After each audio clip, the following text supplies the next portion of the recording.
Hello नमस्कार भारतीयों, क्या हाल है। आज हम पॉलिटी का पहला वीडियो लेकर आए हैं। ये वीडियो पहली सारी वीडियो से कुछ अलग है।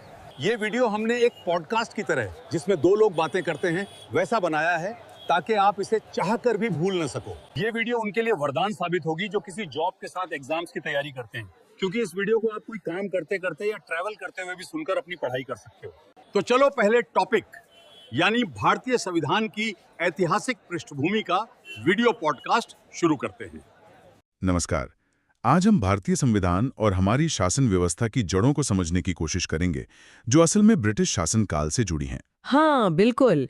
ये देखना दिलचस्प है कि कैसे लगभग 200 साल के ब्रिटिश राज में जो कानून और ढांचे बने, उन्होंने आजाद भारत के संविधान और राजनीति पर कितना गहरा असर डाला। और इस चर्चा के लिए हमारा आधार है एम लक्ष्मीकांत की किताब इंडियन पॉलिटी, है ना? जी हाँ, उसका लेटेस्ट 8वां संस्करण। हमारा मकसद सिर्फ एक्ट्स गिनाना नहीं, बल्कि ये समझना है कि ईस्ट इंडिया कंपनी और फिर ब्रिटिश क्राउन के दौर में वो कौन से अहम मोड़ आए जिन्होंने भारत में सरकार और प्रशासन की नींव रखी। ये एक क्रमिक विकास था। तो कहानी शुरू होती है 1600s में, जब ईस्ट इंडिया कंपनी यहाँ आई मसालों और व्यापार के लिए। बिल्कुल, सिर्फ व्यापारी बनकर। लेकिन 1765 में जब उन्हें बंगाल, बिहार और उड़ीसा की दीवानी मिली। हाँ, दीवानी मतलब टैक्स वसूलने का अधिकार। सिर्फ टैक्स नहीं, दीवानी में राजस्व और नागरिक न्याय दोनों के अधिकार थे। यहीं से कंपनी एक व्यापारिक इकाई से एक क्षेत्रीय ताकत बनने लगी। और यहीं से ब्रिटिश सरकार की नजर भी उन पर पड़ी होगी। बिल्कुल। कंपनी मुनाफा कमा रही थी, पर अफसरों के भ्रष्टाचार और कुप्रबंधन की खबरें भी थी। और फिर कंपनी अब सिर्फ व्यापारी नहीं, शासक बन रही थी, तो उसे रेगुलेट करना जरूरी हो गया। और यहीं से शुरू होता है कंपनी रूल 1773-1758 के तहत संवैधानिक विकास का पहला फेज। सही कहा। तो पहला बड़ा कदम था रेगुलेटिंग एक्ट 1773। इसे इतना जरूरी क्यों मानते हैं? देखिए, ये एक्ट कई मायनों में पहला था। ब्रिटिश सरकार का कंपनी के मामलों को कंट्रोल करने का ये पहला सीरियस प्रयास था। अच्छा। पहली बार कंपनी के जो राजनीतिक और प्रशासनिक काम थे, उन्हें ऑफिशियली मान्यता मिली। अच्छा। और सबसे अहम, इसने भारत में एक सेंट्रल एडमिनिस्ट्रेशन, एक केंद्रीय प्रशासन की नींव डाली। केंद्रीय प्रशासन मतलब बंगाल के गवर्नर अब सिर्फ बंगाल के नहीं, बल्कि गवर्नर जनरल ऑफ बंगाल बन गए। और बॉम्बे मद्रास प्रेसिडेंसीज उनके अधीन आ गईं। ओ, तो सत्ता का केंद्रीकरण शुरू हुआ। पहले गवर्नर जनरल वॉरेन हेस्टिंग्स थे। हाँ, वॉरेन हेस्टिंग्स। और उनकी मदद के लिए एक 4 सदस्यों की कार्यकारिणी परिषद भी बनी। और इसी एक्ट में कलकत्ता में सुप्रीम कोर्ट की स्थापना भी हुई थी 1774 में। जी हाँ, बिल्कुल। साथ ही कंपनी के कर्मचारियों पर निजी व्यापार करने और रिश्वत लेने पर पाबंदी लगी। कोशिश थी भ्रष्टाचार रोकने की।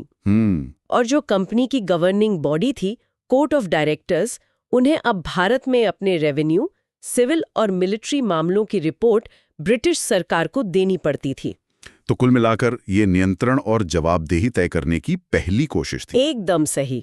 इसके बाद 1781 में एक एक्ट ऑफ सेटलमेंट आया, जिसने 1773 एक्ट की कुछ दिक्कतें दूर की। जी। लेकिन अगला बड़ा पड़ाव शायद पिट्स इंडिया एक्ट 1784 था। उसने क्या बदला? हाँ, पिट्स इंडिया एक्ट बहुत महत्वपूर्ण था। इसने कंपनी के कामों का बंटवारा कर दिया। बंटवारा? कैसा बंटवारा? कंपनी के जो कमर्शियल यानी वाणिज्यिक काम थे और जो पॉलिटिकल यानी राजनीतिक काम थे, उन्हें साफ साफ अलग कर दिया। अच्छा। व्यापारिक मामले तो पहले की तरह कोर्ट ऑफ डायरेक्टर्स देखने लगे, लेकिन राजनीतिक मामलों के लिए, जैसे सिविल एडमिनिस्ट्रेशन, मिलिट्री, रेवेन्यू, इनके लिए एक नया निकाय बना, board of control. Board of control. तो ये सीधे ब्रिटिश सरकार के अंडर था? बिल्कुल। यहीं से शुरू हुई दोहरी सरकार या dual government system. Board of control के जरिए ब्रिटिश सरकार का कंपनी के भारतीय प्रशासन पर सीधा सुपरविजन और कंट्रोल स्थापित हो गया। और इसी एक्ट में पहली बार कंपनी के कब्जे वाले इलाकों को भारत में ब्रिटिश संपत्ति कहा गया। हाँ, ये बहुत सिग्निफिकेंट था। ब्रिटिश पोजेशंस इन इंडिया, ये महज रेगुलेशन नहीं था, ये भारत पर ब्रिटिश दावे को और पुख्ता करने वाला कदम था। ये दिलचस्प है कि कैसे व्यापार करने आई कंपनी धीरे धीरे राजनीतिक नियंत्रण का जरिया बन गई। हाँ, और ये प्रक्रिया चलती रही। इसके बाद कई चार्टर एक्ट्स आए, जैसे 1813 का चार्टर एक्ट। उसमें क्या खास था? 1813 के एक्ट में 2-3 बातें अहम थीं। पहली, कंपनी की जो ट्रेड मोनोपोली थी भारत में वो खत्म कर दी गई। पूरी तरह से? नहीं, चाय और चीन के साथ व्यापार को छोड़कर बाकी व्यापार अब सभी ब्रिटिश व्यापारियों के लिए खोल दिया गया। अच्छा, और? दूसरी बात, इसने भारत में कंपनी के क्षेत्रों पर ब्रिटिश क्राउन की सॉवरेनिटी मतलब संप्रभुता को और ज्यादा स्पष्ट रूप से जताया। और तीसरा, ईसाई मिशनरियों को भारत आने और पश्चिमी शिक्षा के प्रसार की अनुमति मिली। और फिर आया 1833 का चार्टर एक्ट। इसे ब्रिटिश भारत में सेंट्रलाइजेशन का पीक कहा जाता है। क्यों? क्योंकि इस एक्ट ने बंगाल के गवर्नर जनरल का पद नाम बदलकर भारत का गवर्नर जनरल यानी गवर्नर जनरल ऑफ इंडिया कर दिया और सारी सिविल और मिलिट्री शक्तियां उसी में निहित कर दी। यानी अब एक व्यक्ति पूरे ब्रिटिश भारत का प्रमुख बन गया। हाँ, और लॉर्ड विलियम बेंटिक पहले भारत के गवर्नर जनरल बने। बॉम्बे और मद्रास की सरकारों की कानून बनाने की शक्ति लगभग छीन ली गई। पूरे ब्रिटिश भारत के लिए कानून बनाने की एक्सक्लूसिव पावर अब गवर्नर जनरल और उसकी काउंसिल के पास थी। तो ये तो बहुत बड़ा केंद्रीकरण था। कंपनी का क्या हुआ? कंपनी की सारी कमर्शियल एक्टिविटी खत्म कर दी गई। अब वो पूरी तरह से एक एडमिनिस्ट्रेटिव बॉडी बन गई जो क्राउन की तरफ से एक ट्रस्टी के तौर पर भारत का प्रशासन चला रही थी। अच्छा, और इसी एक्ट में सिविल सर्विसेज में खुली प्रतियोगिता की कोशिश हुई थी, जिसमें भारतीय भी शामिल हो सकते थे। हाँ, कोशिश हुई थी, पर कोर्ट ऑफ डायरेक्टर्स ने विरोध किया तो वो लागू नहीं हो पाया उस वक्त। लेकिन ये कोशिश अगले चार्टर एक्ट 1853 में कामयाब हुई। हाँ, 1853 का एक्ट इस लिहाज से अहम है, इसने सिविल सेवाओं में भर्ती के लिए खुली प्रतियोगिता प्रणाली शुरू की और इसे भारतीयों के लिए भी खोल दिया गया। मैकाले कमेटी भी इसी के तहत 1854 में बनी थी। और क्या हुआ 1853 में? एक और बहुत बड़ा बदलाव आया।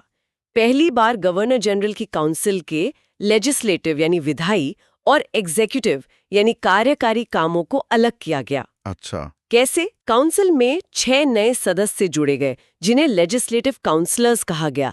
इसने एक तरह से एक अलग इंडियन सेंट्रल लेजिस्लेटिव काउंसिल की नींव रखी। इसे मिनी पार्लियामेंट भी कहा जाता है। मिनी पार्लियामेंट, और इसमें स्थानीय प्रतिनिधित्व की भी बात थी शायद। हाँ, ये भी पहली बार हुआ। इन 6 नए सदस्यों में से 4 को मद्रास, बॉम्बे, बंगाल और आगरा की प्रांतीय सरकारों द्वारा नियुक्त किया जाना था। ये एक बहुत ही शुरुआती और सीमित ही सही पर स्थानीय प्रतिनिधित्व की दिशा में कदम था। और इस एक्ट ने कंपनी का शासन तो बढ़ाया, पर कोई टाइम लिमिट नहीं दी। ये एक इशारा था कि कंपनी का शासन कभी भी खत्म किया जा सकता है। और वो खत्म हुआ 1857 के विद्रोह के बाद। फिर शुरू हुआ क्राउन का शासन 1858 से 1947 तक।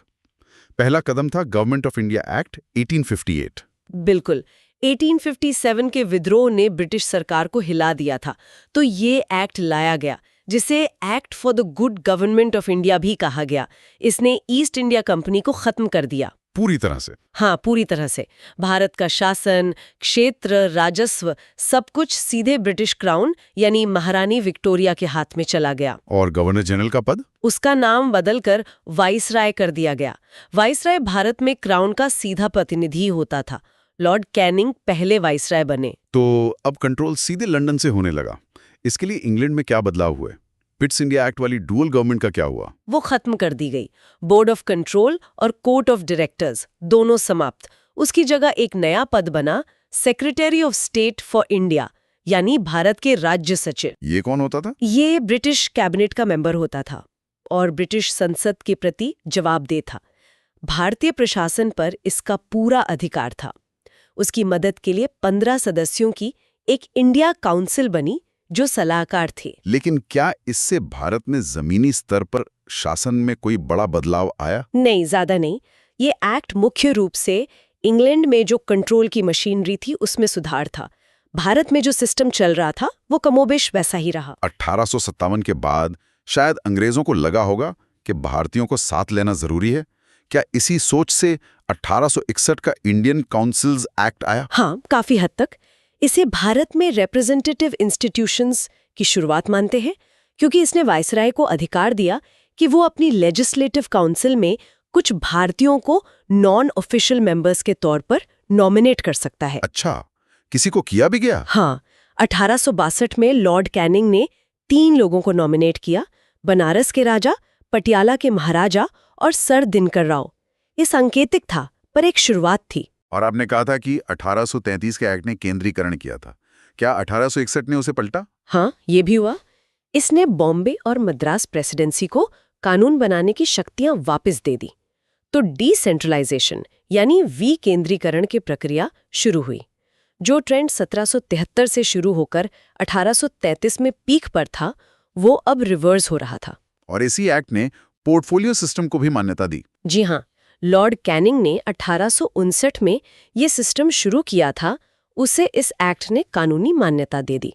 इसमें वाइसराय की काउंसिल के हर मेंबर को एक या ज्यादा डिपार्टमेंट्स का इंचार्ज बनाया जाता था। ये तो आज के कैबिनेट सिस्टम जैसा ही है। बिल्कुल, उसी की नींव थी ये। फिर 1892 का एक्ट आया, जिसने काउंसिल्स में नॉन ऑफिशियल मेंबर्स की संख्या बढ़ाई, लेकिन बड़ा बदलाव शायद 1909 के मॉडले मिंटो सुधारों से आया। हाँ बिल्कुल, 1909 का इंडियन काउंसिल्स एक्ट, जिसे मॉर्ले मिंटो रिफॉर्म्स कहते हैं। मॉर्ले सेक्रेटरी ऑफ स्टेट थे, मिंटो वाइसरॉय। ये कई वजहों से बड़ा कदम था। जैसे इसने सेंट्रल और प्रोविंशियल लेजिस्लेटिव काउंसिल्स का साइज काफी बढ़ाया। सेंट्रल काउंसिल में 16 से 60 सदस्य हो गए। सदस्यों को ज्यादा अधिकार मिले, जैसे बजट पर प्रस्ताव लाना, सप्लीमेंट्री सवाल पूछना। और पहली बार किसी भारतीय को वाइसरॉय की एग्जीक्यूटिव काउंसिल में जगह मिली। हाँ, ये बहुत बड़ी बात थी। सत्येंद्र प्रसाद सिन्हा पहले भारतीय बने जिन्हें वाइसरॉय की एग्जीक्यूटिव काउंसिल में लॉ मेंबर के तौर पर शामिल किया गया। लेकिन इसी एक्ट ने सेपरेट इलेक्टोरेट्स यानी पृथक निर्वाचक मंडल की शुरुआत भी की, जो बहुत विवादास्पद रहा। हाँ, और यही इस एक्ट का सबसे दुर्भाग्यपूर्ण पहलू साबित हुआ। इसने मुसलमानों के लिए सेपरेट इलेक्टोरेट्स का सिस्टम शुरू किया। इसका मतलब क्या था? इसका मतलब था कि मुस्लिम सदस्य केवल मुस्लिम वोटर्स द्वारा ही चुने जाएंगे। इसने एक तरह से सांप्रदायिकता को कानूनी जामा पहना दिया और आगे चलकर विभाजन की नींव रखी। इसीलिए लॉर्ड मिंटो को फादर ऑफ कम्युनल इलेक्टोरेट भी कहा जाता है। सिर्फ मुसलमानों के लिए या औरों के लिए भी? नहीं, रेसिडेंसी, कॉरपोरेशनों, चेंबर्स ऑफ कॉमर्स, यूनिवर्सिटीज और जमींदारों के लिए भी अलग प्रतिनिधित्व का प्रावधान किया। तो प्रतिनिधित्व तो बढ़ा, लेकिन बंटवारे की कीमत पर। खैर, इसके बाद वर्ल्ड वॉर 1 हुआ, हालात बदले और फिर आया गवर्नमेंट ऑफ इंडिया एक्ट 1919 यानी मॉन्टेग्यू चेम्सफोर्ड सुधार। इसका लक्ष्य क्या था? इसका घोषित लक्ष्य था भारत में धीरे धीरे रिस्पॉन्सिबल गवर्नमेंट यानी उत्तरदायी सरकार की स्थापना करना। अच्छा। इसके लिए प्रांतों में एक नई व्यवस्था लागू की गई, जिसे द्वैध शासन या डायरकी कहा गया। डायरकी ये क्या थी? इसमें प्रांतीय विषयों को 2 लिस्ट में बांटा गया, रिजर्व्ड यानी आरक्षित और ट्रांसफर्ड यानी हस्तांतरित। आरक्षित और हस्तांतरित, थोड़ा और समझाएंगे इसे? जरूर। जो रिजर्व सब्जेक्ट्स थे, जैसे पुलिस, फाइनेंस, लैंड रेवेन्यू, वो गवर्नर अपनी एग्जीक्यूटिव काउंसिल की मदद से देखता था, और ये काउंसिल लेजिस्लेचर के प्रति जवाबदेही नहीं थी। और ट्रांसफर्ड? जो ट्रांसफर्ड सब्जेक्ट्स थे, जैसे एजुकेशन, हेल्थ, लोकल गवर्नमेंट, वो गवर्नर भारतीय मंत्रियों की सलाह से देखता था, और ये मंत्री लेजिस्लेचर के प्रति जवाबदेह थे।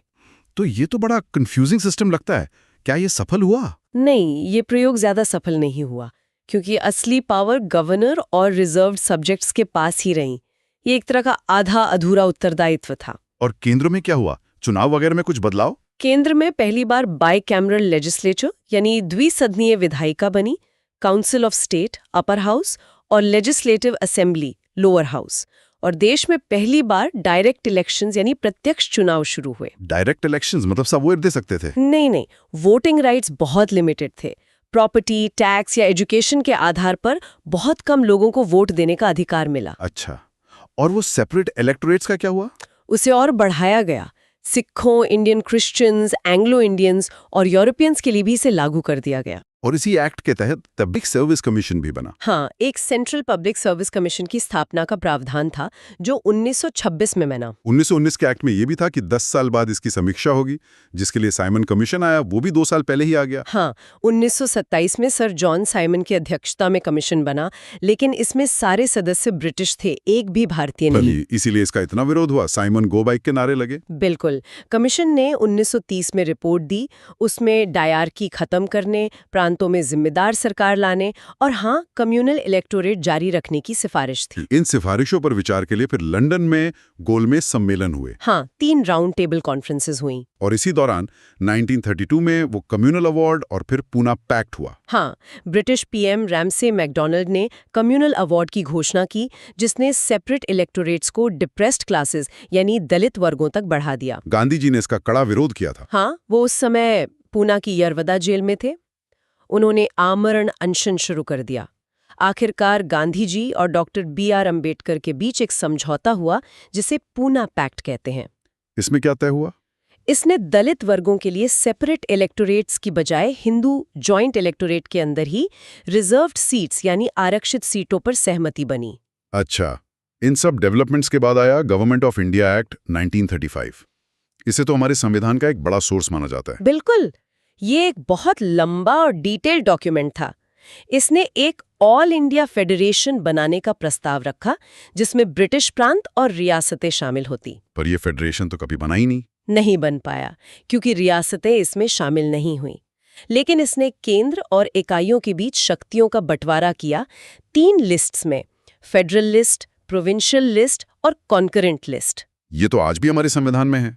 और प्रांतों में जो डायरकी थी, उसका क्या हुआ? ऑटोनॉमी यानी प्रांतीय स्वायत्तता दी गई। मतलब प्रांत अब अपने मामलों में स्वतंत्र थे। हाँ, अपने परिभाषित दायरे में। वहां अब पूरी तरह से जिम्मेदार सरकारें बनी, जो प्रांतीय विधायिका के प्रति जवाबदेह थीं। ये 1937 में लागू हुआ। हालांकि 1939 में वर्ल्ड वॉर शुरू होने पर कांग्रेस सरकारों ने इस्तीफा दे दिया था। और केंद्र में डायरकी लाने का भी प्रस्ताव था। हाँ, प्रस्ताव था, पर वो कभी लागू नहीं हो पाया। हाँ, 11 में से 6 प्रांतों में बाईकैमरलिज्म यानी द्विसदनीय विधायिका शुरू की गई। इस एक्ट ने कई महत्वपूर्ण संस्थाओं की भी नींव रखी थी ना, जैसे RBI। हाँ, बिल्कुल। रिजर्व बैंक ऑफ इंडिया की स्थापना का प्रावधान इसी में था। साथ ही federal public service commission, provincial public service commission और जॉइंट पब्लिक सर्विस कमीशन का भी प्रावधान था। और फेडरल कोर्ट? हाँ, एक फेडरल कोर्ट की स्थापना का भी प्रावधान था, जो 1937 में स्थापित हुआ। और बर्मा को भारत से अलग किया गया। जी हाँ, बर्मा अब म्यांमार को भारत से अलग कर दिया गया। वोटिंग राइट्स को और बढ़ाया गया। करीब 14% आबादी को वोट का अधिकार मिला। दलित वर्गों, महिलाओं और मजदूरों के लिए भी सेपरेट रिप्रेजेंटेशन को एक्सटेंड किया गया। ये वाकई एक मील का पत्थर था, जिसने आजादी के बाद के भारत की प्रशासनिक और संवैधानिक रूपरेखा पर गहरा असर डाला। निश्चित रूप से। और फिर हम पहुंचते हैं बिल्कुल आखिरी पड़ाव पर, इंडियन इंडिपेंडेंस एक्ट 1947। हाँ, वर्ल्ड वॉर 2 के बाद ब्रिटेन कमजोर हो चुका था। भारत में आजादी का आंदोलन जोरों पर था। फरवरी 1947 में ब्रिटिश पीएम क्लेमेंट एटली ने घोषणा कर दी कि जून 1948 तक ब्रिटिश शासन खत्म हो जाएगा। लेकिन मुस्लिम लीग तो विभाजन पर अड़ी थी। हाँ, तब लॉर्ड माउंटबैटन वाइसराय बनकर आए। उन्होंने माउंटबैटन प्लान पेश किया, जिसमें भारत के विभाजन और सत्ता ट्रांसफर की बात थी। कांग्रेस और मुस्लिम लीग दोनों ने इसे मान लिया। और इसी प्लान को लागू करने के लिए ब्रिटिश संसद ने पास किया इंडियन इंडिपेंडेंस एक्ट 1947। बिल्कुल। इस एक्ट ने क्या क्या किया? इसने 15 अगस्त 1947 को भारत में ब्रिटिश राज हमेशा के लिए खत्म कर दिया। भारत एक स्वतंत्र और संप्रभु राष्ट्र घोषित हुआ। और देश का विभाजन?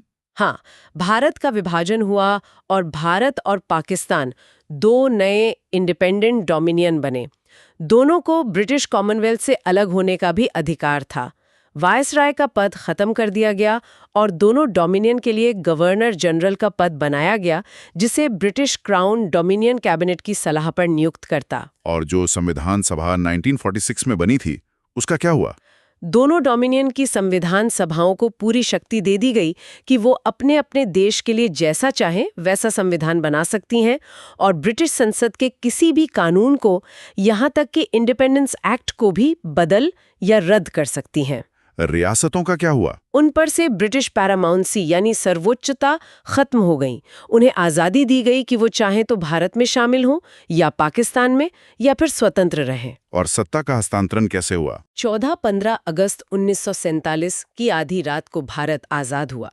लॉर्ड माउंटबैटन आज़ाद भारत के पहले गवर्नर जनरल बने। उन्होंने जवाहरलाल नेहरू को पहले प्रधानमंत्री के रूप में शपथ दिलाई और जो संविधान सभा 1946 में बनी थी, वही आजाद भारत की पहली पार्लियामेंट बन गई। तो हमने देखा कि कैसे करीब 200 साल में रेगुलेशन से शुरुआत हुई, फिर केंद्रीकरण हुआ, फिर धीरे धीरे प्रतिनिधित्व और विकेंद्रीकरण आया, डायर की जैसे प्रयोग हुए, सांप्रदायिक प्रतिनिधित्व का एक दुखद मोड़ आया, फिर प्रांतीय स्वायत्ता मिली और अंत में ये सफर आजादी और विभाजन पर खत्म हुआ। बिल्कुल, ये पूरी यात्रा बहुत उतार चढ़ाव वाली रही। एक तरफ नियंत्रण की कोशिशें थीं, तो दूसरी तरफ भारतीयों को शासन में शामिल करने का बढ़ता दबाव भी था। अब यहाँ सोचने वाली बात यह है कि ये जो पूरी विधायी विरासत थी, जिसमें केंद्रीकरण और विकेंद्रीकरण के दौर थे, प्रतिनिधित्व के अलग अलग मॉडल आए और विभाजन की सच्चाई भी थी। हाँ, इसने आजाद भारत के संविधान निर्माताओं के सामने क्या चुनौतियां रखी होंगी और उनके फैसलों को कैसे प्रभावित किया होगा। मतलब उन्होंने जो प्रावधान चुने, जैसे federal structure, fundamental rights, parliamentary system, secularism, उन पर इस ऐतिहासिक पृष्ठभूमि का क्या असर रहा होगा, ये एक अहम सवाल है। बिल्कुल, इस पर सोचना जरूरी है, जिसका जवाब शायद हमें संविधान सभा की बहसों और उनके सामने मौजूद विकल्पों को और गहराई से देखने पर मिलेगा। तो आज हम इन्हीं स्रोतों की गहराई में उतरेंगे, समझने की कोशिश करेंगे कि भारत का ये विशाल संविधान आखिर बना कैसे, वो कौन सी बहसें थीं, कौन से मोड़ आए और वो क्या बातें हैं जो इसे दुनिया के बाकी संविधानों से अलग खड़ा करती हैं। मतलब मिशन है इस जटिल कहानी को आसान बनाना। बिल्कुल, ये कहानी सिर्फ तारीखों और अनुच्छेदों की नहीं है, ये कहानी है एक नए राष्ट्र के जन्म की, उसकी उम्मीदों और चुनौतियों की। सही कहा। हम देखेंगे कि कैसे एक संविधान सभा की मांग उठी, वो कैसे बनी, किन परिस्थितियों में उसने काम किया, हाँ, और आखिरकार जो दस्तावेज सामने आया उसकी आत्मा क्या है, उसकी ताकत क्या है और उस पर सवाल क्या उठे। तो भारतीय लोकतंत्र की बुनियाद को समझने की एक दिलचस्प यात्रा होने वाली है। यकीनन। तो चलिए शुरू करते हैं सफर को। सबसे पहला सवाल तो यही उठता है कि अपने देश का संविधान बनाने के लिए एक अलग सभा हो, ये ख्याल आया कहाँ से? देखिए, इसका क्रेडिट अक्सर 1934 में M.N. रॉय को दिया जाता है। वो भारत में कम्युनिस्ट आंदोलन के एक बड़े नेता थे। अच्छा, M.N. रॉय 1934 में। हाँ, फिर औपचारिक तौर पर भारतीय राष्ट्रीय कांग्रेस ने 1935 में ये मांग उठाई। लेकिन असली वजन तब आया जब 1938 में जवाहरलाल नेहरू ने कांग्रेस की तरफ से कहा, नेहरू जी ने, हाँ, कि आजाद भारत का संविधान बिना किसी बाहरी दखल के ऐसी संविधान सभा बनाएगी जो वयस्क मताधिकार यानी सभी वयस्कों के वोट से चुनी गई हो। अच्छा, यानी मांग तो पुरानी थी, अंग्रेजों ने कब सुनी ये आवाज? उनको तो वक्त लगा होगा। हाँ, उन्होंने हाँ कहने में वक्त लगाया। पहले 1940 के अगस्त प्रस्ताव में सैद्धांतिक मंजूरी दी, मतलब मान लिया कि हाँ होनी चाहिए। सिर्फ सैद्धांतिक मंजूरी? जी। फिर 1942 में सर स्टैफर्ड क्रिप्स एक प्रस्ताव लाए, क्रिप्स मिशन। हाँ, क्रिप्स मिशन। लेकिन मुस्लिम लीग ने उसे खारिज कर दिया। क्यों? क्योंकि वो भारत का बंटवारा और दो अलग संविधान सभाएं चाहते थे, एक भारत के लिए, एक पाकिस्तान के लिए। अच्छा। आखिरकार 1946 में कैबिनेट मिशन प्लान आया, उसने दो संविधान सभाओं की मांग तो ठुकरा दी। मतलब एक ही सभा होगी। हाँ, लेकिन एक ऐसी योजना पेश की जिससे संविधान सभा बनने का रास्ता साफ हुआ। हालांकि कह सकते हैं कि बंटवारे के बीज भी कहीं ना कहीं इसी में छिपे थे। तो इसी कैबिनेट मिशन योजना के तहत नवंबर 1946 में संविधान सभा बनी। इसमें कौन लोग थे, कैसे चुने गए थे, क्या ये वाकई पूरे भारत की नुमाइंदगी करती थी? योजना के मुताबिक कुल 389 सदस्य होने थे। तय हुआ था 389। काफी बड़ी संख्या है। हाँ, इनमें से 296 ब्रिटिश भारत से और 93 देसी रियासतों से। अच्छा, ब्रिटिश भारत और रियासतें। हाँ जी, ब्रिटिश भारत की सीटों को भी प्रांतों और चीफ कमिश्नर क्षेत्रों में बांटा गया था और ये सीटें मोटे तौर पर आबादी के हिसाब से थीं। करीब 10 लाख लोगों पर एक सीट। 10 लाख पर एक, ठीक है। और चुनाव का तरीका क्या था? क्या आम जनता ने वोट दिया था? नहीं, यही एक पेच है। ब्रिटिश भारत के सदस्य सीधे जनता ने नहीं चुने थे। ओहो, तो फिर कैसे? उन्हें प्रांतीय विधानसभाओं के सदस्यों ने चुना था, वो भी एक खास तरीके से, जिसे आनुपातिक प्रतिनिधित्व कहते हैं, सिंगल ट्रांसफरेबल वोट वाला सिस्टम। अच्छा, प्रोपोर्शनल रिप्रेजेंटेशन। हाँ, आसान भाषा में कहें तो ये तरीका छोटे समूहों को भी कुछ नुमाइंदगी देने की कोशिश करता है। और रियासतों वाले? और रियासतों के सदस्य तो मनोनीत होने थे, यानी राजा महाराजा जिन्हें चुनकर भेजते। तो ये सभा मतलब कुछ चुनी हुई और कुछ मनोनीत? बिल्कुल, आंशिक रूप से चुनी हुई और आंशिक रूप से मनोनीत थी। इसका मतलब है कि सीधे जनता द्वारा चुनी हुई न होने का आरोप इस पर शुरू से ही लग सकता था। हाँ, ये आलोचना तो हुई भी, और काफी हुई। तो चुनाव कब हुए इसके? चुनाव जुलाई-अगस्त 1946 में हुए। कांग्रेस को 208 सीटें मिली, मुस्लिम लीग को 73 और बाकी छोटी पार्टियों और निर्दलियों को 15। और रियासतें? रियासतों ने शुरू में दुई बनाए रखी, तो उनकी 93 सीटें खाली रह गईं। अच्छा, वो शामिल नहीं हुई शुरू में? नहीं। हालांकि ये कहना भी जरूरी है कि सीधे चुनाव न होने के बावजूद इस सभा में उस वक्त के लगभग सभी बड़े चेहरे शामिल थे। जैसे कौन कौन? जैसे Jawaharlal Nehru, Sardar Patel, doctor Rajendra Prasad, doctor BR Ambedkar, Maulana Azad, कई बड़े नाम थे। और हर समुदाय, हिंदू, मुस्लिम, सिख, पारसी, एंग्लो इंडियन, ईसाई, SC, ST और महिलाएं भी। स्रोत बताते हैं कि 15 महिला सदस्य थीं। अच्छा, 15 महिलाएं भी थीं? जी। सिर्फ महात्मा गांधी इसमें सदस्य नहीं थे। हाँ, ये एक रोचक तथ्य है कि गांधी जी खुद संविधान सभा के सदस्य नहीं थे। बिल्कुल। सभा बंद तो गई, लेकिन काम कैसे शुरू हुआ? पहली बैठक का माहौल कैसा था? जाहिर है तनावपूर्ण रहा होगा। हाँ, बिल्कुल। पहली बैठक 9 दिसंबर 1946 को हुई, लेकिन मुस्लिम लीग ने इसका बहिष्कार किया। ओहो, उन्होंने बायकॉट कर दिया। हाँ, वो पाकिस्तान की मांग पर अड़े रहे, तो सिर्फ 207 सदस्य ही शामिल हुए। माहौल में बंटवारे का साया साफ दिख रहा था। तो अध्यक्षता किसने की? सबसे बुजुर्ग सदस्य थे डॉक्टर सचिनानंद सिन्हा। उन्हें फ्रांस की तर्ज पर अस्थायी अध्यक्ष चुना गया। अच्छा, अस्थायी अध्यक्ष। जी। और स्थायी अध्यक्ष, परमानेंट चेयरमैन कौन बने? 2 दिन बाद 11 दिसंबर 1946 को डॉक्टर राजेंद्र प्रसाद को स्थायी अध्यक्ष चुना गया। डॉक्टर राजेंद्र प्रसाद। हाँ, साथ ही HC मुखर्जी और बाद में VT कृष्णमाचारी उपाध्यक्ष बने। लेकिन इससे भी ज्यादा महत्वपूर्ण था 13 दिसंबर 1946 का दिन। उस दिन क्या हुआ? उस दिन जवाहरलाल नेहरू ने उद्देश्य प्रस्ताव यानी ऑब्जेक्टिव्स रेजोल्यूशन पेश किया। उद्देश्य प्रस्ताव, ये क्या था और क्यों महत्वपूर्ण था? लगता है ये बहुत अहम था। ये बहुत अहम था। ये एक तरह से संविधान की आत्मा की पहली झलक थी। इसमें बताया गया था कि भारत कैसा देश बनेगा, एक आजाद संप्रभु गणराज्य। विजन डॉक्यूमेंट जैसा। हाँ, कह सकते हैं। इसमें सभी नागरिकों के लिए न्याय, बराबरी, आजादी का वादा था। अल्पसंख्यकों, पिछड़े और कबायली इलाकों के लोगों के हक की हिफाजत का संकल्प था। अच्छा। इसी प्रस्ताव को 22 जनवरी 1947 को सर्वसम्मति से स्वीकार किया गया और इसी का बदलावा रूप आज हमारे संविधान की प्रस्तावना यानी प्रीएम्बल है। तो इसने एक तरह से गाइडलाइन तय कर दी। बिल्कुल, इसने पूरी संविधान निर्माण प्रक्रिया को दिशा दी। फिर 1947 में देश आजाद हुआ और बंटवारा भी हुआ। इसका संविधान सभा पर क्या असर पड़ा? जाहिर है बड़ा असर पड़ा होगा। बहुत बड़ा असर पड़ा। भारतीय स्वतंत्रता अधिनियम 1947 ने 3 मुख्य बदलाव किए। क्या थे वो? पहला, सभा पूरी तरह संप्रभु बन गई, सोवरेन बॉडी। अब वो ब्रिटिश संसद के किसी भी कानून को बदल सकती थी या खत्म कर सकती थी। अपनी मर्जी का संविधान बना सकती थी। मतलब अब अंग्रेजों का कोई कंट्रोल नहीं? बिल्कुल नहीं। दूसरा, सभा सिर्फ संविधान ही नहीं बना रही थी। अच्छा। बल्कि देश के लिए आम कानून बनाने का काम भी कर रही थी। अच्छा, मतलब संसद की तरह। हाँ, एक तरह से भारत की पहली संसद बन गई, डोमिनियन लेजिस्लेचर। जब संविधान बनाने बैठती तो डॉक्टर प्रसाद अध्यक्षता करते और जब कानून बनाने बैठती तो GV मावलंकर। अच्छा, दोहरी भूमिका हो गई। जी।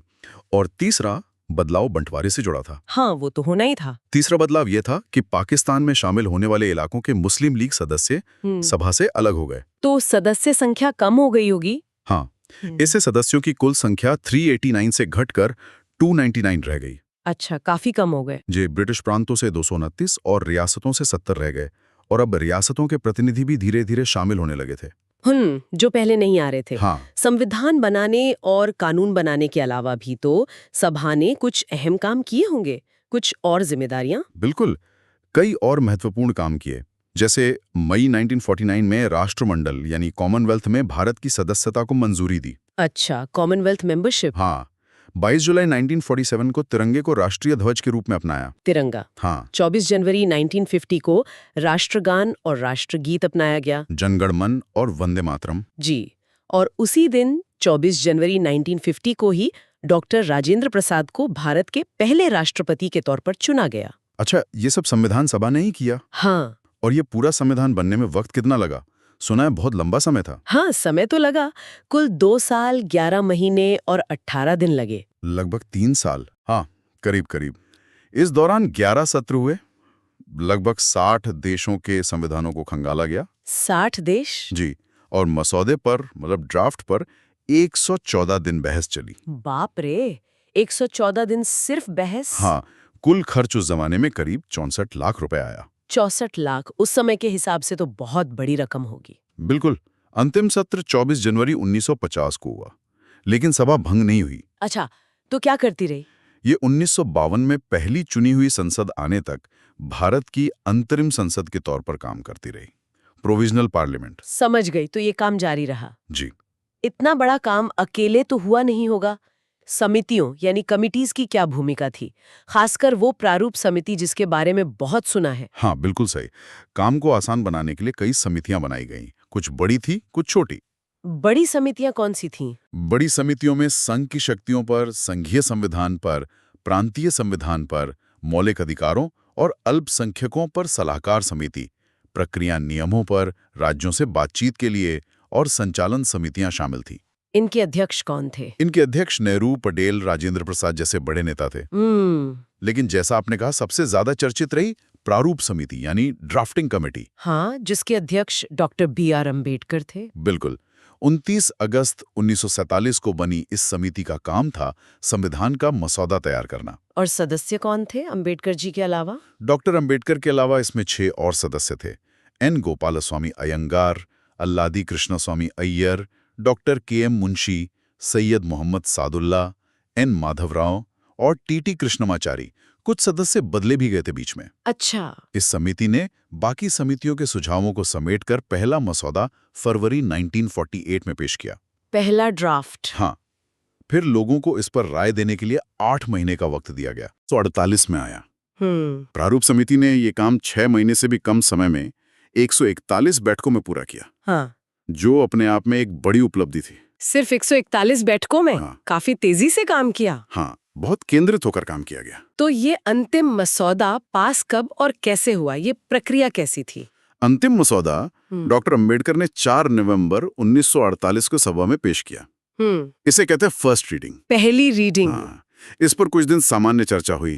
फिर 15 नवंबर 1948 से 17 अक्टूबर 1949 तक, करीब 1 साल। 1 साल तक? हाँ। इस पर दूसरी सबसे लंबी बहस चली, सेकेंड रीडिंग। इसमें हर एक क्लॉज पर, मतलब हर अनुच्छेद पर विस्तार से चर्चा हुई। अच्छा, क्लॉज बाय क्लॉज डिस्कशन। जी। बताया जाता है कि करीब 7600 से ज्यादा संशोधन प्रस्ताव आई। 7,500 से ज्यादा? हाँ, जिनमें से 2400 से ज्यादा पर तो बाकायदा बहस हुई। बाप रे, काफी माथापच्ची हुई होगी, एक एक शब्द पर बहस हुई होगी। यकीनन। फिर तीसरी बहस यानी थर्ड रीडिंग 14 नवंबर 1949 को शुरू हुई और 26 नवंबर 1949 को the constitution as settled by the assembly be passed, ये प्रस्ताव स्वीकार कर लिया गया। तो 26 नवंबर 1949 ये है वो ऐतिहासिक तारीख? बिल्कुल। उस दिन मौजूद 284 सदस्यों ने इस पर हस्ताक्षर किए। यही वो तारीख है जिसका जिक्र हमारी प्रस्तावना में है, जब भारत के लोगों ने इस संविधान को अपनाया, लागू किया और खुद को सौंपा, अंगीकृत, अधिनियमित और आत्मार्पित किया। हाँ, प्रस्तावना में ये शब्द है। तो क्या पूरा संविधान 26 नवंबर 1949 को ही लागू हो गया, उसी दिन से? नहीं, पूरा नहीं। उस दिन नागरिकता, चुनाव, अंतरिम संसद और कुछ अस्थायी प्रावधानों से जुड़े कुछ अनुच्छेद, कुछ आर्टिकल्स। हाँ, कुछ आर्टिकल्स जैसे 5, 6, 7, 8, 9, 60, 324 वगैरह, ये तुरंत लागू हो गए। अच्छा। लेकिन संविधान का बड़ा हिस्सा, मतलब ज्यादातर प्रावधान, वो 26 जनवरी 1950 को लागू हुए। 26 जनवरी 1950, हमारा गणतंत्र दिवस। जी। इसी दिन को हम गणतंत्र दिवस के रूप में मनाते हैं और इसे संविधान के लागू होने की तारीख या कमेंसमेंट डेट कहा जाता है। 26 जनवरी ही क्यों? कोई खास वजह? 26 नवंबर को अपना लिया था तो उसी दिन लागू क्यों नहीं कर दिया? हाँ, इसकी एक ऐतिहासिक वजह है। कांग्रेस ने दिसंबर 1929 के लाहौर अधिवेशन में पूर्ण स्वराज का संकल्प लिया था। हाँ, रावी नदी के तट पर। बिल्कुल। और 26 जनवरी 1930 को पहली बार पूर्ण स्वराज दिवस मनाया गया था। अच्छा। तो उसी ऐतिहासिक दिन की याद में, उसकी महत्ता बनाए रखने के लिए, संविधान को पूरी तरह लागू करने के लिए 26 जनवरी 1950 की तारीख चुनी गई। ये तो बहुत दिलचस्प बात है। हाँ, और इसके साथ ही भारतीय स्वतंत्रता अधिनियम 1947 और भारत सरकार अधिनियम 1935 खत्म हो गए, निरस्त कर दिए गए। अब जब संविधान बन गया तो जाहिर है इसकी आलोचना भी हुई होगी, जैसे सभा की हुई थी। क्या मुख्य आलोचनाएं थी? किन आधारों पर इसे क्रिटिसाइज किया गया? हाँ, कई आधारों पर आलोचना हुई, जैसे कि ये प्रतिनिधि निकाय नहीं थी, क्योंकि सदस्य सीधे जनता ने नहीं चुने थे। हाँ, वो बात तो पहले भी आई थी। बिल्कुल। इसे संप्रभु नहीं माना गया क्योंकि ये अंग्रेजों के बनाए प्लान पर बनी थी। हालांकि 1947 के बाद ये पूरी तरह संप्रभु हो गई थी, लेकिन शुरुआती आलोचना ये थी। इसमें वक्त बहुत लगा। आलोचकों ने अमेरिका से तुलना की, जहां संविधान सिर्फ 4 महीने में बन गया था। 4 महीने, और हमें लगे करीब 3 साल। जी। नजीरुद्दीन अहमद ने तो मजाक में प्रारूप समिति को ड्रिफ्टिंग कमेटी यानी बहती हुई समिति तक कह दिया था। ड्रिफ्टिंग कमेटी मतलब दिशाहीन। हाँ, मतलब कि बहुत धीरे काम कर रही है, बह रही है बस। और कांग्रेस के दबदबे की बात, वो आलोचना भी हुई होगी। बिल्कुल। कहा गया कि इसमें कांग्रेस का प्रभुत्व था। ग्रैनविल ऑस्टिन जैसे विद्वानों ने इसे एक दलीय देश में एक दलीय निकाय कहा, one party body in a one party country. एक और आम आलोचना थी कि इसमें वकीलों और नेताओं का बोलबाला था। अच्छा, लॉयर्स पैराडाइज वाली बात। हाँ, वो संविधान की विशेषता की आलोचना में ज्यादा आती है, पर सभा के कॉम्पोजिशन की आलोचना ये थी कि बाकी वर्गों की आवाज उतनी नहीं उठ पाई और भाषा जटिल हो गई। हाँ, वो भी इसी से जुड़ा। कुछ ने तो इसे हिंदुओं का निकाय भी कहा। ऐसा किसने कहा? जैसे लॉर्ड विस्काउंट साइमन ने, और विंस्टन चर्चिल ने भी कहा कि ये भारत में केवल एक प्रमुख समुदाय का प्रतिनिधित्व करता है। ये तो गंभीर आरोप थे। जी। चलिए अब जरा खुद संविधान की बनावट और उसकी खासियतों पर आते हैं। Salient features. सबसे पहली चीज जो दिमाग में आती है वो है इसका आकार। ये दुनिया का सबसे लंबा लिखित संविधान क्यों है? इतना बड़ा क्यों बना? ये सच है। मूल संविधान में 395 अनुच्छेद और 8 अनुसूचियां थीं। 395 आर्टिकल। हाँ, और आज संशोधनों के बाद ये और भी बड़ा हो गया है। करीब 470 अनुच्छेद और 12 अनुसूचियां हैं। बाप रे, तो इतना बड़ा क्यों? इसके कई कारण हैं। एक तो जैसा हमने कहा, भारत की विशालता और विविधता। हाँ, इतने सारे राज्य, भाषाएं, धर्म, बिल्कुल, इन सबको समेटना था। दूसरा, 1935 के भारत सरकार अधिनियम का काफी प्रभाव था, जो खुद बहुत विस्तृत था। उसका बड़ा हिस्सा अपना लिया गया। अच्छा, गवर्नमेंट ऑफ इंडिया एक्ट 1935। जी। तीसरा, केंद्र और राज्यों दोनों के लिए एक ही संविधान बनाया गया, अलग अलग नहीं, जैसा अमेरिका में है। हाँ, ये भी एक कारण है। और चौथा, जैसा हमने पहले सभा की आलोचना में भी सुना, संविधान सभा में कानून के जानकारों का प्रभुत्व था, वकीलों का। तो उन्होंने हर चीज को विस्तार से लिखने पर जोर दिया ताकि कोई अस्पष्टता ना रहे। अच्छा, मतलब हर चीज साफ साफ लिख दी। हाँ, कोशिश यही थी। एक और बात जो अक्सर कही जाती है कि इसे उधार का थैला या पैबंदगिरी कहा जाता है। इसमें कितनी सच्चाई है? क्या हमने सब कुछ बाहर से ही लिया है? ये आलोचना भी बहुत होती है कि हमने दुनिया भर के संविधानों से चीजें उठाई हैं, और ये बात एक हद तक सही भी है। जैसे कहां से? देखिए, हमारे संविधान का ढांचा, जो एडमिनिस्ट्रेटिव डिटेल्स हैं, वो काफी हद तक 1935 के अधिनियम पर आधारित है। संसदीय प्रणाली हमने ब्रिटेन से ली, मौलिक अधिकार अमेरिका से, फंडामेंटल राइट्स यूएसए से। हाँ, नीति निर्देशक तत्व यानी डायरेक्टिव प्रिंसिपल्स आयरलैंड से। अच्छा। आपातकालीन प्रावधान जर्मनी के वाइमर संविधान से। अच्छा, इमरजेंसी प्रोविजंस जर्मनी से। जी। स्वतंत्रता, समानता, बंधुत्व का विचार फ्रांस से। संशोधन प्रक्रिया दक्षिण अफ्रीका से। कनाडा, ऑस्ट्रेलिया, जापान, पूर्व सोवियत संघ, मतलब कई देशों से कुछ न कुछ लिया गया है। तो क्या इसमें कुछ मौलिक नहीं है? क्या ये बस एक कॉपी पेस्ट जॉब था? नहीं, ऐसा कहना बिल्कुल गलत होगा। डॉक्टर अंबेडकर ने इस आलोचना का बहुत अच्छा जवाब दिया था संविधान सभा में। क्या कहा था उन्होंने? उन्होंने कहा था कि इसमें शर्म की कोई बात नहीं है, क्योंकि संविधान के मूल विचारों पर किसी का एकाधिकार नहीं होता। जरूरी ये है कि हमने इन विचारों को सिर्फ कॉपी नहीं किया, बल्कि उन्हें भारत की जरूरतों और परिस्थितियों के हिसाब से बदला और ढाला है। अच्छा, मतलब अडेप्ट किया है। बिल्कुल। तो ये उधार लेना नहीं, बल्कि दुनिया भर के अनुभवों से सीखकर अपने लिए सबसे बेहतर रास्ता चुनना था। ये बात तो सही है। अच्छा, संविधान में बदलाव की प्रक्रिया कैसी है? क्या इसे बदलना बहुत मुश्किल है या आसान? रिजिड है या फ्लेक्सिबल? यहाँ भी एक संतुलन साधा गया है। भारतीय संविधान ना तो ब्रिटेन की तरह एकदम लचीला है कि संसद आसानी से बदल दे, जहां साधारण बहुमत से बदल जाता है। हाँ, और ना ही अमेरिका की तरह इतना कठोर कि बदलना बहुत मुश्किल हो। वहां तो बहुत मुश्किल है। जी, हमारा संविधान दोनों का मिश्रण है, mixture of rigidity and flexibility. कैसे? कुछ प्रावधान हैं जिन्हें संसद साधारण बहुमत से बदल सकती है, जैसे नए राज्य बनाना या नागरिकता के नियम। अच्छा, कुछ अहम हिस्से हैं ज्यादातर जिन्हें बदलने के लिए संसद के विशेष बहुमत की जरूरत होती है, यानी दोनों सदनों में उपस्थित और मतदान करने वालों का 2/3 बहुमत, जो कुल सदस्य संख्या के आधे से ज्यादा हो। Special majority. हाँ, और कुछ प्रावधान ऐसे हैं जो संघीय ढांचे से जुड़े हैं उन्हें बदलने के लिए इस विशेष बहुमत के साथ साथ कम से कम आधे राज्यों की विधानसभाओं की मंजूरी भी चाहिए। अच्छा, राज्यों की सहमति भी जरूरी है। जी, जैसे राष्ट्रपति का चुनाव या शक्तियों का बंटवारा, तो जरूरत के हिसाब से लचीलापन भी है और अहम ढांचे की सुरक्षा के लिए कठोरता भी। समझ गई। अब भारत की शासन प्रणाली को अक्सर एकात्मक झुकाव वाली संघीय व्यवस्था कहा जाता है, फेडरल सिस्टम विद यूनिटरी बायस। इसका क्या मतलब है? ये सुनने में थोड़ा कंफ्यूजिंग लगता है। हाँ, लगता है। देखिए, संघीय व्यवस्था यानी फेडरल सिस्टम में शक्तियां केंद्र और राज्यों के बीच बटी होती हैं, जैसे अमेरिका में। हाँ, डुअल पॉलिटी। जी, हमारे यहाँ भी 2 सरकारें हैं, केंद्र और राज्य। शक्तियों का बंटवारा है, 3 सूचियां हैं, संघ सूची, राज्य सूची, समवर्ती सूची। लिखित संविधान है, संविधान की सर्वोच्चता है, स्वतंत्र न्यायपालिका है। ये सब संघीय लक्षण हैं, फेडरल फीचर्स। ठीक है, तो फिर एकात्मक झुकाव क्यों? वो इसलिए कि साथ ही कई बातें ऐसी हैं जो केंद्र को ज्यादा शक्तिशाली बनाती हैं, स्ट्रॉन्ग सेंटर। जैसे एकल नागरिकता, पूरे देश की एक ही सिटीजनशिप, एक ही संविधान केंद्र और राज्यों के लिए। राज्यपाल की नियुक्ति केंद्र द्वारा की जाती है। अखिल भारतीय सेवाएं, आईएएस, आईपीएस, जो केंद्र द्वारा भर्ती होते हैं पर राज्यों में काम करते हैं। हाँ, और सबसे बढ़कर आपातकाल लगाने की केंद्र की शक्ति, इमरजेंसी प्रोविजंस, जिसमें पूरा ढांचा एकात्मक जैसा हो जाता है। सारी शक्ति केंद्र के पास आ जाती है। अच्छा, इमरजेंसी के समय। जी, इसीलिए कहा जाता है कि हमारा ढांचा है तो संघीय, पर उसका झुकाव केंद्र की तरफ ज्यादा है, यूनिटरी बायस है। और संविधान में फेडरेशन शब्द नहीं है। नहीं, संविधान में कहीं भी फेडरेशन शब्द इस्तेमाल नहीं हुआ। आर्टिकल 1 में कहा गया है, India, that is Bharat, shall be a union of states. Union of states, इसका क्या मतलब है? इसका मतलब है कि भारतीय संघ राज्यों के बीच किसी समझौते का परिणाम नहीं है, जैसे अमेरिका में था।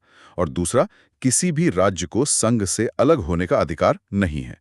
The federation is indestructible. समझ गई। अच्छा, हमने सरकार का संसदीय रूप अपनाया है, पार्लियामेंट्री फॉर्म, ब्रिटेन की तरह। इसकी खास बातें क्या है? अध्यक्षीय प्रणाली से ये कैसे अलग है? हाँ, हमने अमेरिका की अध्यक्षीय प्रणाली यानी प्रेसिडेंशियल सिस्टम की जगह ब्रिटेन का वेस्टमिंस्टर मॉडल चुना। Westminster model. जी, इसकी सबसे बड़ी खासियत है कार्यपालिका और विधायिका के बीच सहयोग और समन्वय। कार्यपालिका, सरकार यानी प्रधानमंत्री और मंत्री, अपनी नीतियों और कामों के लिए विधायिका संसद के प्रति जवाबदेह होती है। Collective responsibility. हाँ, मंत्री विधायिका के सदस्य होते हैं। सरकार तभी तक सत्ता में रहती है जब तक उसे लोकसभा में बहुमत का समर्थन हासिल हो। बहुमत खोने पर उन्हें इस्तीफा देना पड़ता है। हाँ, राष्ट्रपति या राज्यपाल नाम मात्र के प्रमुख होते हैं, नॉमिनल एग्जीक्यूटिव, जबकि असली शक्ति प्रधानमंत्री या मुख्यमंत्री और उनकी कैबिनेट के पास होती है। ठीक है। ब्रिटेन से क्या अंतर है फिर? ब्रिटेन से 2 बड़े अंतर हैं। पहला, हमारी संसद ब्रिटेन की संसद की तरह सर्वोच्च या सॉवरेन नहीं है। हमारे यहाँ न्यायिक समीक्षा यानी जुडिशियल रिव्यू है। अच्छा, कोर्ट संसद के कानून को जांच सकती है। हाँ, और दूसरा, हमारा राष्ट्र प्रमुख यानी राष्ट्रपति चुनावा होता है। वो एक गणराज्य यानी रिपब्लिक है, जबकि ब्रिटेन में राष्ट्र प्रमुख वंशानुगत होता है यानी राजशाही मोनार्की है। हाँ, ये बहुत बड़ा अंतर है। आपने न्यायपालिका की समीक्षा की बात की, तो संसद की कानून बनाने की शक्ति और न्यायपालिका की उसे जांचने की शक्ति के बीच संतुलन कैसे बनता है? ये बड़ा नाजुक संतुलन लगता है। ये भारतीय संविधान की एक और खूबी है। इसे कहते हैं synthesis of parliamentary sovereignty and judicial supremacy. संसदीय संप्रभुता और न्यायिक सर्वोच्चता का समन्वय। बिल्कुल, हमने न तो ब्रिटेन की तरह संसद को असीमित शक्ति दी है कि वो कुछ भी कानून बना दे, और न ही अमेरिका की तरह न्यायपालिका को इतना शक्तिशाली बनाया है कि वो हर चीज पर अंतिम फैसला करे और शासन में रुकावट डाले। तो बीच का रास्ता अपनाया है। हाँ, हमारे यहाँ सुप्रीम कोर्ट संसद द्वारा बनाए गए कानूनों की संवैधानिकता जांच सकता है। जुडिशियल रिव्यू, अगर कोई कानून संविधान के मूल ढांचे, बेसिक स्ट्रक्चर के खिलाफ है तो उसे रद्द कर सकता है। हाँ, केशवानंद भारती केस के बाद से। बिल्कुल। वहीं दूसरी तरफ संसद संविधान के बड़े हिस्से में संशोधन कर सकती है, अपनी संवैधानिक शक्ति, कॉन्स्टिट्यूएंट पावर का इस्तेमाल करके। तो एक संतुलन है। और न्यायपालिका खुद कितनी स्वतंत्र है? इंडिपेंडेंट जुडिशरी की बात होती है। संविधान ने न्यायपालिका की स्वतंत्रता सुनिश्चित करने के कई उपाय किए हैं। ये बहुत जरूरी है लोकतंत्र के लिए। क्या उपाय हैं? हमारे यहाँ एकीकृत न्यायपालिका, इंटीग्रेटेड जुडिशरी है। मतलब सुप्रीम कोर्ट सबसे ऊपर, फिर राज्यों में हाई कोर्ट्स और नीचे जिला अदालतें। ये सब एक ही सिस्टम का हिस्सा हैं और केंद्र और राज्य दोनों के कानून लागू करते हैं। अच्छा, अमेरिका की तरह डुअल कोर्ट सिस्टम नहीं है? नहीं। फिर जजों की नियुक्ति का तरीका, उनके कार्यकाल की सुरक्षा, उन्हें हटाना बहुत मुश्किल है। उनके वेतन भत्ते जो संचित निधि पर भारित होते हैं, मतलब संसद में वोटिंग नहीं होती। रिटायरमेंट के बाद प्रैक्टिस पर रोक, ये सब उनकी स्वतंत्रता बनाए रखने के लिए है, ताकि वो बिना किसी डर या दबाव के काम कर सकें। ये तो बहुत जरूरी है। अब आते हैं नागरिकों के लिए सबसे अहम चीज पर, मौलिक अधिकार, फंडामेंटल राइट्स। इनके बारे में बताएं। संविधान का भाग 3 मौलिक अधिकारों के लिए समर्पित है। ये वो अधिकार हैं जो देश के हर नागरिक को मिले हैं और जिन्हें सरकार भी आसानी से छीन नहीं सकती। ये लोकतंत्र की बुनियाद है। कौन कौन से मुख्य अधिकार हैं? अभी 6 मौलिक अधिकार हैं। पहले 7 थे, संपत्ति का अधिकार हटा दिया गया। हाँ, वो अब लीगल राइट है। जी। तो अब है समानता का अधिकार, राइट टू इक्वालिटी, स्वतंत्रता का अधिकार, राइट टू फ्रीडम, जिसमें बोलने की आज़ादी, सभा करने की आज़ादी वगैरह शामिल है। शोषण के खिलाफ अधिकार, राइट अगेंस्ट एक्सप्लॉयटेशन, धार्मिक स्वतंत्रता का अधिकार, right to freedom of religion, संस्कृति और शिक्षा संबंधी अधिकार, कल्चरल एंड एजुकेशनल राइट्स, और सबसे जरूरी संवैधानिक उपचारों का अधिकार, यानी आर्टिकल 32। आर्टिकल 32, जिसे अंबेडकर जी ने संविधान की आत्मा कहा था। बिल्कुल। इसका मतलब है कि अगर किसी के मौलिक अधिकार का हनन होता है तो वो सीधे हाई कोर्ट आर्टिकल 226 के तहत या सुप्रीम कोर्ट आर्टिकल 32 के तहत जा सकता है। कोर्ट रिट जारी करके अधिकारों को लागू करवा सकती है। ये जस्टिशिएबल हैं। क्या ये अधिकार असीमित है, एब्सोल्यूट है? नहीं, ये असीमित नहीं है, एब्सोल्यूट नहीं है। देश की सुरक्षा, सार्वजनिक व्यवस्था, नैतिकता, दूसरे देशों से संबंध आदि के आधार पर इन पर उचित प्रतिबंध, रीजनेबल रिस्ट्रिक्शंस लगाए जा सकते हैं। अच्छा। साथ ही इन्हें संविधान संशोधन के जरिए बदला भी जा सकता है, बशर्ते वो मूल ढांचे को ना बदले। और राष्ट्रीय आपातकाल के दौरान आर्टिकल 20 अपराधों के लिए दोष सिद्धि के संबंध में संरक्षण और 21 प्राण और दैहिक स्वतंत्रता का संरक्षण को छोड़कर बाकी अधिकार निलंबित किए जा सकते हैं। ठीक है। मौलिक अधिकारों के अलावा नीति निर्देशक तत्व भी हैं, directive principles of state policy. ये क्या है और मौलिक अधिकारों से कैसे अलग हैं? ये संविधान के भाग 4 में दिए गए हैं। ये एक तरह से सरकार के लिए निर्देश हैं, गाइडलाइंस हैं कि उसे देश का शासन कैसे चलाना चाहिए और कानून बनाते समय किन बातों का ध्यान रखना चाहिए। इनका उद्देश्य क्या है? इनका उद्देश्य है भारत में एक सामाजिक और आर्थिक लोकतंत्र की स्थापना करना, एक लोक कल्याणकारी राज्य, वेलफेयर स्टेट बनाना। इनमें सामाजिक और आर्थिक न्याय की बातें हैं। जैसे? कुछ उदाहरण, जैसे समान काम के लिए समान वेतन, ग्राम पंचायतों का गठन, नागरिकों के लिए समान नागरिक संहिता, यूनिफॉर्म सिविल कोड लागू करने का प्रयास, पर्यावरण की रक्षा, काम का अधिकार, शिक्षा का अधिकार, जिसे बाद में मौलिक अधिकार भी बनाया गया, वगैरह। तो ये मौलिक अधिकारों से अलग कैसे हैं? सबसे बड़ा अंतर यह है कि अगर सरकार इन्हें लागू नहीं करती तो आप कोर्ट नहीं जा सकते। ये गैर न्यायोचित हैं। अच्छा, इन्हें कोर्ट में इन्फोर्स नहीं करवा सकते? जी, लेकिन संविधान खुद कहता है, आर्टिकल 37, कि ये देश के शासन के लिए मूलभूत हैं और कानून बनाते समय सरकार का कर्तव्य है कि इन्हें लागू करें। तो ये नैतिक रूप से बाध्यकारी हैं। समझ गए। और मौलिक कर्तव्य, फंडामेंटल ड्यूटीज, वो कब और क्यों जोड़े गए? ये मूल संविधान में नहीं थे, जैसा आपने कहा, ये बाद में जोड़े गए। हाँ? इन्हें 1976 में 42nd संशोधन द्वारा स्वर्ण सिंह समिति की सिफारिश पर जोड़ा गया। उस समय देश में आपातकाल लगा हुआ था। अच्छा, इमरजेंसी के दौरान? जी। फिर 2002 में 86वें संशोधन से एक और कर्तव्य जोड़ा गया। अब कुल 11 मौलिक कर्तव्य हैं। ये भाग 4A में अनुच्छेद 51A के तहत दिए गए हैं। इनका क्या मकसद है? ये नागरिकों को उनके दायित्व याद दिलाते हैं, जैसे संविधान का पालन करना, राष्ट्रीय ध्वज और गान का सम्मान करना, देश की संप्रभुता, एकता और अखंडता की रक्षा करना, भाईचारा बढ़ाना, पर्यावरण की रक्षा करना, वैज्ञानिक दृष्टिकोण अपनाना, सार्वजनिक संपत्ति सुरक्षित रखना और 6 से 14 साल के बच्चों को शिक्षा के अवसर प्रदान करना। ये 11वां कर्तव्य है। क्या ये भी नॉन जस्टिशिएबल है? हाँ, ये भी निदेशक तत्वों की तरह गैर न्यायोचित, नॉन जस्टिशिएबल हैं। मतलब इन्हें लागू करवाने के लिए आप कोर्ट नहीं जा सकते, लेकिन ये नागरिकों के लिए एक नैतिक संहिता की तरह हैं। ठीक है। अब बात करते हैं धर्मनिरपेक्षता की, सेक्युलरिज्म। भारत एक धर्मनिरपेक्ष राज्य है, संविधान इसे कैसे सुनिश्चित करता है? धर्मनिरपेक्ष शब्द भले ही 1976 में 42वें संशोधन द्वारा प्रस्तावना में जोड़ा गया। हाँ, सोशलिस्ट और सेक्युलर शब्द जोड़े गए थे। जी, लेकिन संविधान की भावना शुरू से ही धर्मनिरपेक्ष रही है। इसका मतलब ये नहीं है कि भारत अधार्मिक है या धर्म का विरोधी है।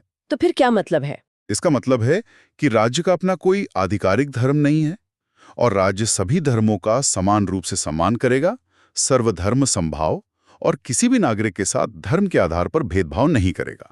संविधान में कहाँ-कहाँ ये दिखता है? कई जगह। प्रस्तावना में तो है ही विचार, अभिव्यक्ति, विश्वास, धर्म और उपासना की स्वतंत्रता। फिर मौलिक अधिकारों में अनुच्छेद 14 कानून के समक्ष समानता, अनुच्छेद 15 धर्म, जाति, लिंग आदि के आधार पर भेदभाव का निषेध, अनुच्छेद 16 सरकारी नौकरियों में अवसर की समानता और खासकर अनुच्छेद 25 से 28 जो धार्मिक स्वतंत्रता का अधिकार देते हैं। हाँ, right to freedom of religion. कहता है कि किसी व्यक्ति को किसी विशेष धर्म को बढ़ावा देने के लिए टैक्स देने के लिए मजबूर नहीं किया जा सकता। और अनुच्छेद 28 सरकारी शिक्षण संस्थानों में धार्मिक शिक्षा पर रोक लगाता है। इसके अलावा नीति निदेशक तत्वों में अनुच्छेद 44 है जो राज्य से समान नागरिक संहिता यूनिफॉर्म सिविल कोड लाने का प्रयास करने को कहता है, जो धर्मनिरपेक्षता की दिशा में एक कदम माना जाता है। तो भारत का सेक्युलरिज्म पश्चिमी देशों से अलग है। हाँ, थोड़ा अलग है। पश्चिम में अक्सर धर्म और राज्य के बीच पूर्ण अलगाव, कंप्लीट सेपरेशन की बात होती है, जिसे नेगेटिव सेक्युलरिज्म कहते हैं। भारत का मॉडल पॉजिटिव सेक्युलरिज्म का है, जो सभी धर्मों के प्रति समान आदर और राज्य द्वारा सभी धर्मों को समान समर्थन देने पर आधारित है। समझ गई। और कुछ खास बातें जो भारतीय संविधान को अलग बनाती हैं? कुछ और सेलिएंट फीचर्स? हाँ, कई और हैं, जैसे सार्वभौमिक वयस्क मताधिकार, यूनिवर्सल अडल्ट फ्रेंचाइज। ये बहुत बड़ी बात थी उस जमाने में। हाँ, मतलब बिना किसी भेदभाव के सबको वोट का अधिकार। बिल्कुल। जब संविधान बना तब 21 साल की उम्र थी। बाद में 61 ने संशोधन 1988 से इसे 18 साल कर दिया गया। ये सामाजिक बराबरी का प्रतीक है। सही कहा। और एकल नागरिकता, सिंगल सिटीजनशिप, पूरे देश के लिए एक ही नागरिकता है, राज्यों की अलग नागरिकता नहीं है, जैसा अमेरिका या स्विट्जरलैंड में होता है। ये भारत की एकता को मजबूत करती है। स्वतंत्र निकाय, इंडिपेंडेंट बॉडीज। संविधान ने सिर्फ विधायिका, कार्यपालिका और न्यायपालिका ही नहीं बनाए, बल्कि कुछ स्वतंत्र निकाय भी स्थापित किए जो लोकतंत्र के प्रहरी हैं। जैसे चुनाव आयोग, इलेक्शन कमीशन, भारत का नियंत्रक एवं महालेखा परीक्षक CAG, संघ लोक सेवा आयोग UPSC, राज्य लोक सेवा आयोग SPSC। ये बिना सरकारी दखल के अपना काम करते हैं। हाँ, ये बहुत महत्वपूर्ण संस्थाएं हैं। बिल्कुल। फिर है आपातकालीन प्रावधान, इमरजेंसी प्रोविजंस।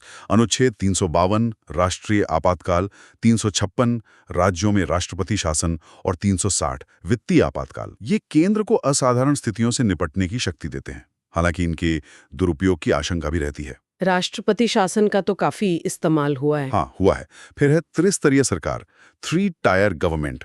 मूल संविधान में 2 स्तर थे, केंद्र और राज्य। लेकिन 1992 में 73वें और 74वें संशोधन से पंचायतों और नगर पालिकाओं को संवैधानिक दर्जा दिया गया। हाँ, लोकल सेल्फ गवर्नमेंट। जी, इससे लोकतंत्र जमीनी स्तर तक पहुंचा।